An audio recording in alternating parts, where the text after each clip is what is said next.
سید ولد آدم خیر الانام، اس پہ لاکھوں درود، اس پہ لاکھوں سلام۔ الحمد للہ رب العالمین والصلاة والسلام على سید الانبیاء والمرسلین وعلى آلہ واصحابہ اجمعین، اما بعد فاعوذ باللہ من الشیطان الرجیم، بسم اللہ الرحمن الرحیم۔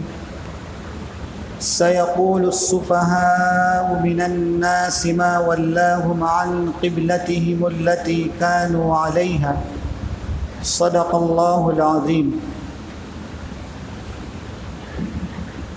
آج کی تراویح میں اللہ کے فضل و کرم سے سورہ بقرہ مکمل ہوئی۔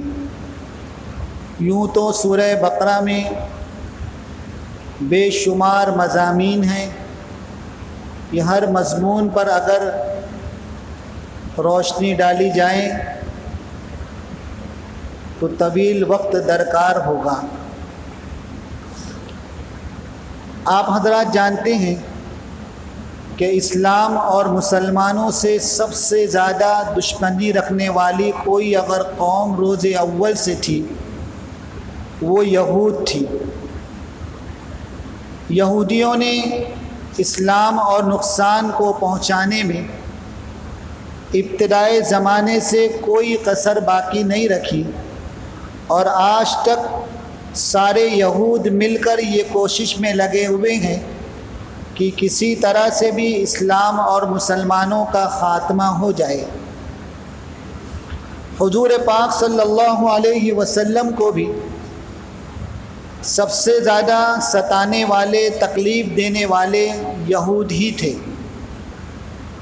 جب آقا دو جہاں رحمت دو عالم جناب محمد الرسول اللہ صلی اللہ علیہ وسلم نے ہجرت فرما کر مدینہ منورہ میں قیام فرمایا تو اللہ تعالیٰ کے حکم سے ہی آپ اس وقت جب نماز پڑھا کرتے تھے تو نماز کے وقت اپنے رخ کو، اپنے قبلے کو بجائے بیت اللہ کی طرف کرنے کے، متعین کرنے کے، آپ بیت المقدس کی سمت کی طرف کھڑے ہو کر نماز ادا فرمایا کرتے تھے کہ آپ کا چہرہ مبارک بجائے کعبۃ اللہ کی طرف ہونے کے بیت المقدس کی طرف ہوتا تھا۔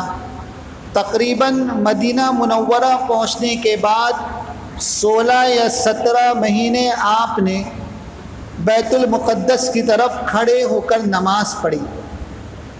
یہ بھی اللہ کا حکم تھا، لیکن اس کے بعد اللہ پاک نے آیت اتاری کہ آپ اپنے چہرے مبارک کو اب موڑ دیجئے، اور نماز کے لیے جب آپ کھڑے ہوں گے تو بجائے بیت المقدس کے اب آپ اپنے قبلے کو بیت اللہ متعین کریں گے۔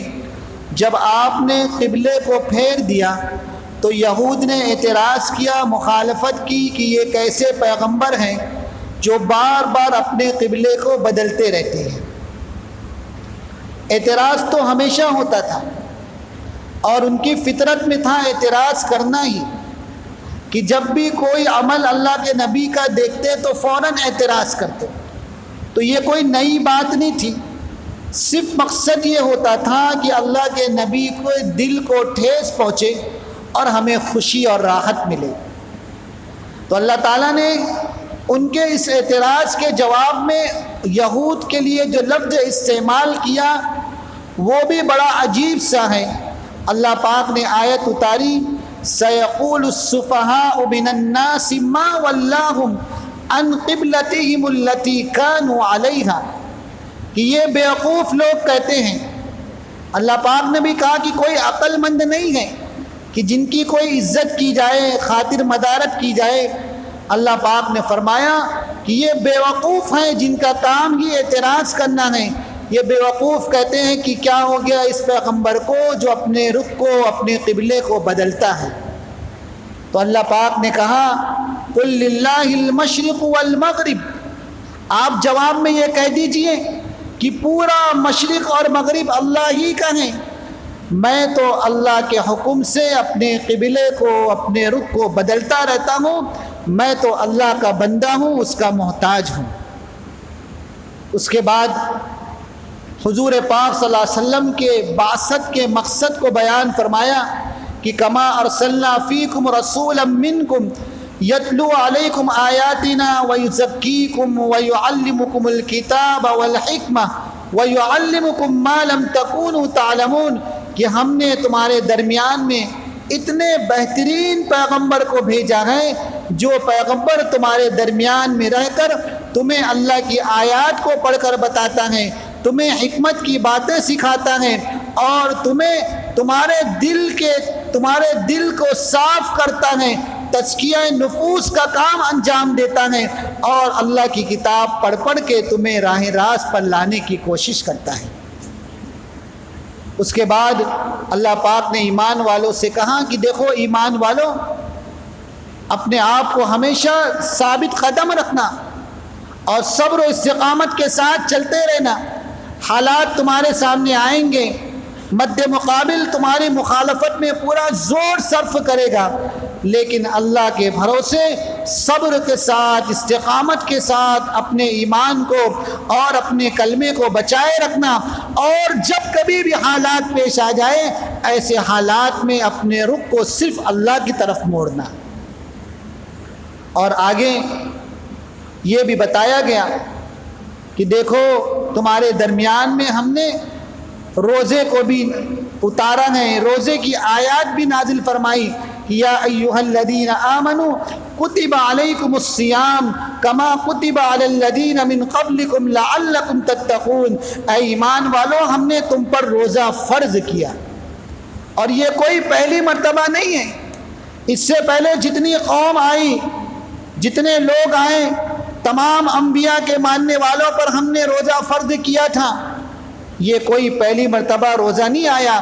اور آگے سمجھایا کہ شہر رمضان الذی انزل فیہ القرآن، جب رمضان کا مہینہ آ جائے، جب روزہ رکھنے کا مہینہ آ جائے تو اپنے رشتے کو قرآن سے جوڑے رکھنا۔ اسی لیے بار بار یہ الفاظ کتابوں میں ملتے ہیں کہ رمضان قرآن کا مہینہ، رمضان قرآن کا مہینہ۔ رمضان اور قرآن دونوں لازم اور ملزوم ہیں۔ اس مہینے میں جتنا آپ قرآن پڑھیں گے آپ اپنے اندر انوارات محسوس کریں گے، جتنی بار کلام پاک کو آپ ختم کریں گے ایک نیا مزہ، ایک نئی لذت، ایک نئی حلاوت آپ کو محسوس ہوگی۔ اور یہ روزہ اسلام کے بنیادی ارکان میں سے ایک رکن ہے۔ اور آگے یوں بھی فرمایا کہ الحج اشہر معلومات، کہ دیکھو جیسے روزہ بنیادی رکن ہے ایسے ہی حج بھی بنیادی رکن ہے۔ حج کیا ہے؟ حج 5 دن میں 5 مقامات پر 7 عبادت کو انجام دینے کا نام حج ہے۔ 5 دن میں 5 مقامات پر 7 عبادت کو انجام دینے کا نام حج ہے۔ حج کے بنیادی رکن وقوف عرفہ اور طواف زیارت ہے۔